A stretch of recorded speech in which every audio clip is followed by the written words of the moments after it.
Chươngទី1 Arsenal ចាញ់ក្នុងដីចុះគូជប់នេះវិញ Barcelona នឹងយ៉ាងម៉េចដែរជំរាបសួរខ្ញុំកូនម៉ាមីជួបខ្ញុំមកចាស់នៅក្នុងវីដេអូថ្មីបើគិតមកនៅក្នុងប្រទេសកម្ពុជានាវេលាម៉ោង2រំលងអាត្រៀតនាយប់ថ្ងៃពុធជៀនចូលដល់ព្រឹកថ្ងៃប្រហ័សនេះគឺ Barcelona ពីក្របខ័ណ្ឌកំពូលរបស់អេស្ប៉ាញត្រូវបានកីឡាដ្ឋាន Camp Nou ស្វាគមន៍ Inter Milan ពីក្របខ័ណ្ឌកំពូលរបស់អ៊ីតាលីទាំងពីរក្រុមនេះសុទ្ធតែមកពីក្របខ័ណ្ឌដែលកំពុងតែប្រជែងពានលីកនៅក្នុងស្រុកដូចគ្នាគ្រាន់តែថានៅសប្តាហ៍មុន Barcelona គេពុំពេញទៅដោយភាពសប្បាយរីករាយដោយសារតែទៅបានលើកពាន Copa del Rey ខណៈដែល Inter Milan វិញកាលពីសប្តាហ៍មុនគឺមានការខកចិត្តជាខ្លាំងព្រោះត្រូវបានធ្លាក់ចេញពី Copa Italy ត្រឹមវគ្គពាក់កណ្ដាលប្រៃព្រាត់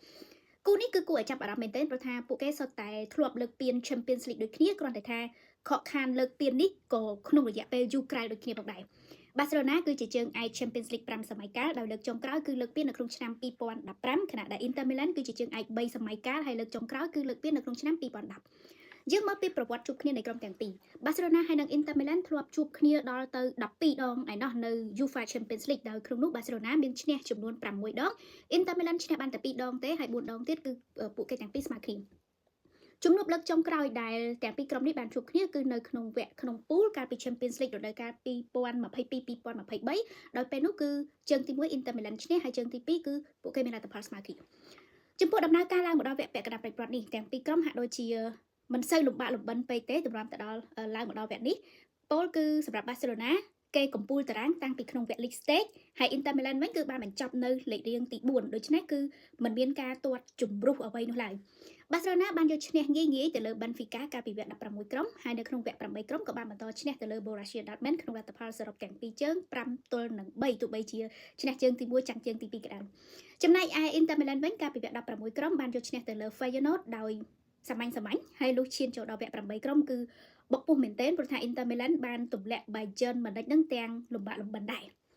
បើយើងក្រឡេកមកមើលពីបញ្ហាកីឡាករនៃក្រុមទាំងពីរ Barcelona មានកីឡាកររបួសច្រើនជាង Inter Milan ជាពិសេសគឺនៅពេលថ្មីនេះ Barcelona បានបាត់បង់ម៉ាស៊ីនរកគ្រាប់បាល់ម្នាក់គឺ Robert Lewandowski ដែលគាត់ត្រូវមានរបួសរយៈពេលយូរអត់បានចូលមកប្រកួតនោះទេប៉ុន្តែក៏មិនមានបញ្ហាអ្វីឡើយព្រោះថា Barcelona នៅមានកីឡាករឆ្នាំពេញកម្លាំងជាច្រើនជាពិសេសដូចជា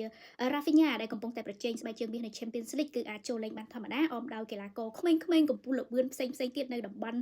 ប្រយុទ្ធហើយនិងបម្រើប្រយុទ្ធ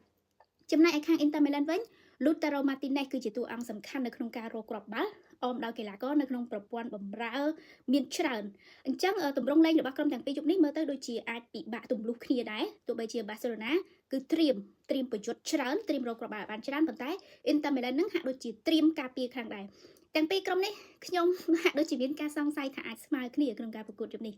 ចានេះគឺជាអ្វីដែលខ្ញុំមើលឃើញពីការប្រកួតនេះដែលខ្ញុំគិតថាគូនេះអាចស្មើគ្នាឬបើមិនអញ្ចឹងទេគឺម្ចាស់ផ្ទះឈ្នះចុះចំពោះលោកអ្នកនាងវិញគិតយ៉ាងណាដែរអរគុណច្រើនយើងនឹងជួបគ្នាបន្តនៅក្នុងវីដេអូក្រោយសូមជម្រាបលា